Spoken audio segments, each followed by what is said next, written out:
Speaking of debates over what is normal, this one, look, this is a family show, and so I'm going to try to clean this up a little bit. The New York Post posts this yesterday based on a new study, a new survey that's just come out. Could hot wifing save your marriage? 71% of kinky couples say loaning their wives out for that thing that only husbands and wives are supposed to do together, quote, strengthened their union.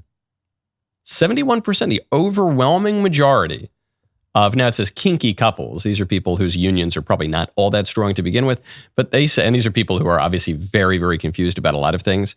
And nevertheless, they say that pimping out their beloved, it actually strengthened their union.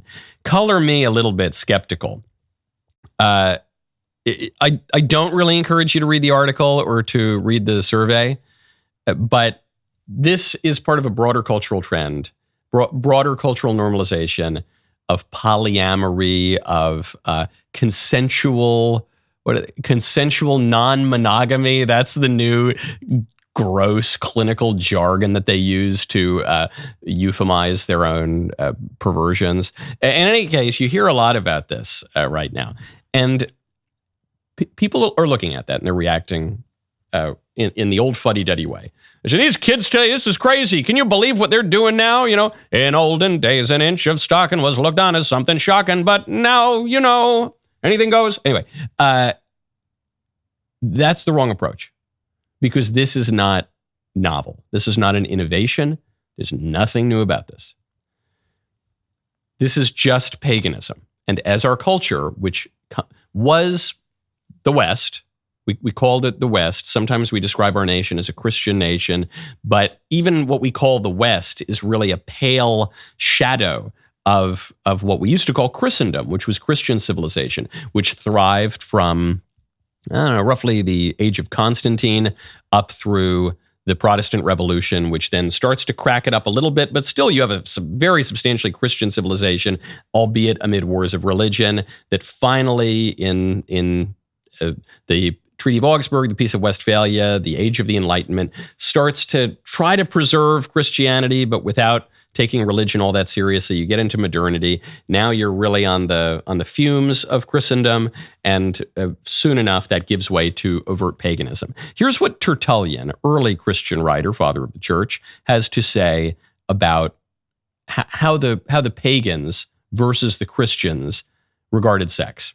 Great line from Tertullian from his Apology. All things are common among us, but our wives. We give up our community where it is practiced alone by others, who not only take possession of their wives, of the wives of their friends, but most tolerantly also accommodate their friends with theirs. It's a great observation, fun, almost Chestertonian, millennia earlier, where he says, we Christians, we're different from the pagans in that we share everything except for our wives. And the pagans share nothing with each other except for their wives. That's the one. That's it. They're happy to. They won't share their money. They won't share their food. They won't share their resources. They might not share their time, but you know what? They will share their wives because they're pervs. But we Christians, we're the opposite. We'll give anything to each other except for our wives.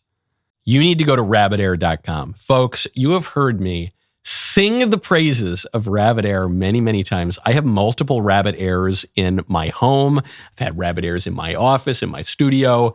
I love Rabbit Air. Rabbit Air's 6-stage filtration system is designed for high-capacity air processing. It is engineered to capture heavy smoke particulates and reduce the presence of lingering odors, helping to keep your environment fresh. So when it comes down to air filters, I've tried a lot of them over the years. I've smoked cigars for over 20 years. And I use the Rabbit Air in environments where I never even smoke.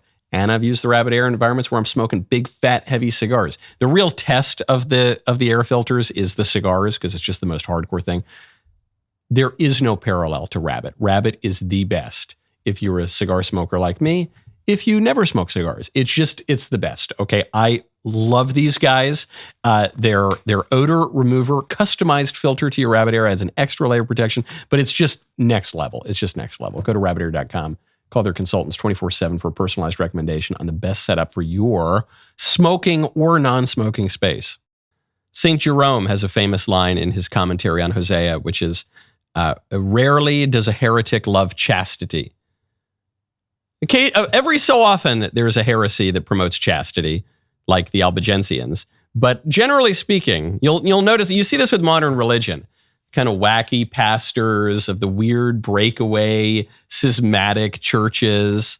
They're always promoting weird sex stuff. That's the one common thread between all of the various sects of the weird heretical forms of Christianity today. They all promote weird sex stuff. Rarely does a heretic love chastity. What this reveals, with this new study that's intended to shock, that's why it's a New York Post headline. 71% of these kinky couples say, actually, it's totally awesome for their marriages when they all cheat on each other.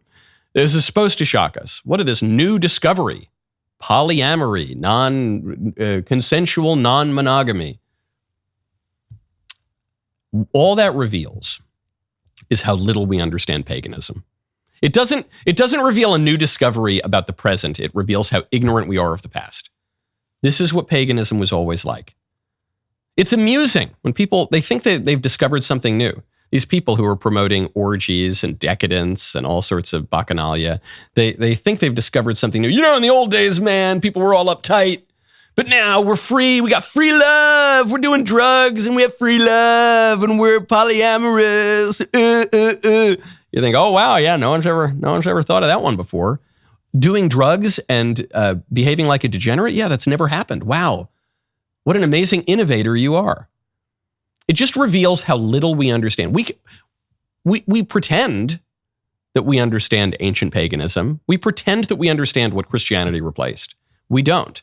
A great example of this, and I remember when I came to this realization myself.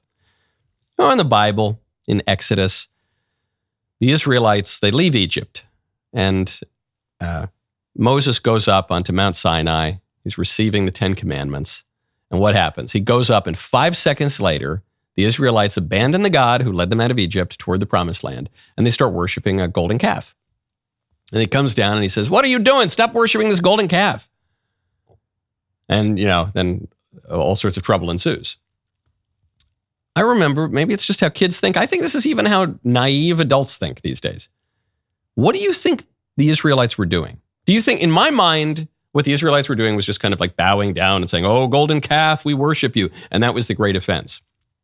But of course, what they were really doing was just all the stuff that the modern pagans are doing. They were doing a ton of weird sex stuff. They were indulging in food and drink, and it's kind of like drugs. And they were just all sorts of revelry and bizarre. It's just this stuff. It's all just this stuff. There is nothing new under the sun.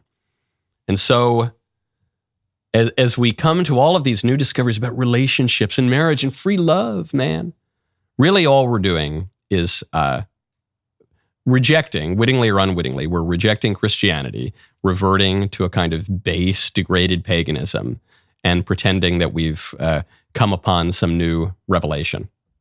It's the opposite of a new revelation. It's the rejection of revelation. That was a great clip. Now stop it. Ring the bell. Subscribe. We'll see you next time.